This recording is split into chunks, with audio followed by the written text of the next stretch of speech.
Hi everyone, I'm Charlotte and I'm a ChatterBug speech and language therapist. Today I'm going to talk about naming, modelling and recasting.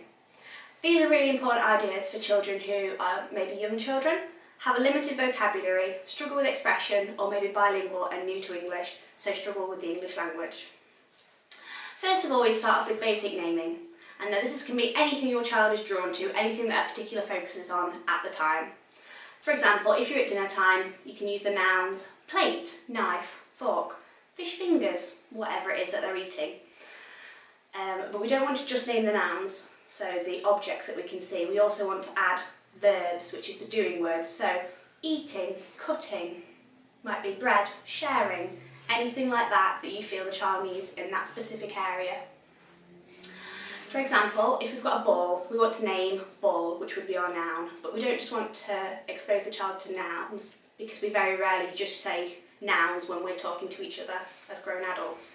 So we want to include as many verbs as possible, so it might be throwing, catching, rolling, bouncing, whatever verbs you can use to explain that specific object. And it's really useful to put these into everyday activities, so you don't have to do anything special, it's just specifically what the child is drawn to at that time. Top tips for this area are not to force the child to re-say the words to you, it's just about exposing them to as much language as possible. Repetition of as many times as you feel it's necessary for the child to get that word. You may feel like you're saying the word over and over and over, but as it's about exposure, that is exactly what the child needs. They need time to learn that that word is linked to the object in front of them, so they need to learn that you saying ball is in fact ball. It may be useful to use different balls so they understand that this is not the only thing that's called balls. You can have big balls, small balls, various colours, so they understand then that there are lots of things that can have the same label. After naming, we progress to modelling. So this is using very short sentences, maybe up to 5 words, to explain exactly what the child's doing. So it's just building slightly on naming. So not only are we just saying ball, catch, we're then expanding to short sentences. So you're catching the ball, you're throwing the ball is high. Whatever the child's doing, modelling to them exactly what it is and explaining to them that it can be used in short sentences. So again, top tips for this area, not to make the child copy you, you're just exposing them to the language and explain to them exactly what it is that they're doing. The last section would be recasting. And this is from when the child starts to use the language, and it may be that they're already using it and you can skip out naming and modelling and go straight to the recasting.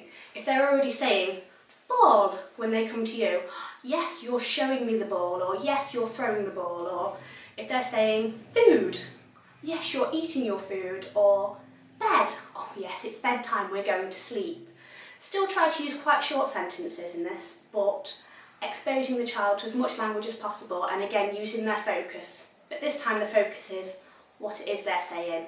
And we're just trying to give them as much exposure to the language as possible and explain to them the certain sentences they might be using in this context or the certain words they can use alongside the word they've already got. For all of these 3 areas, it's important to use the strategy in as many different places the child has contact with him as possible. This might be at home, at school, at nursery, grandparents, babysitters, wherever the child spends a reasonable amount of time. And you can think of specific words. So if you would really like your child to learn about feeding times, bedtimes, it's important to say, okay, the specific words we're working on might be bed, sleep, eat and food. If they're the specific words as a parent, as a school, as a nursery, it's important for the child to know. Share these words with the people that the child comes in contact with so that they know these are the words we're modelling, these are the words we're targeting. Thank you very much for listening and I look forward to making another video.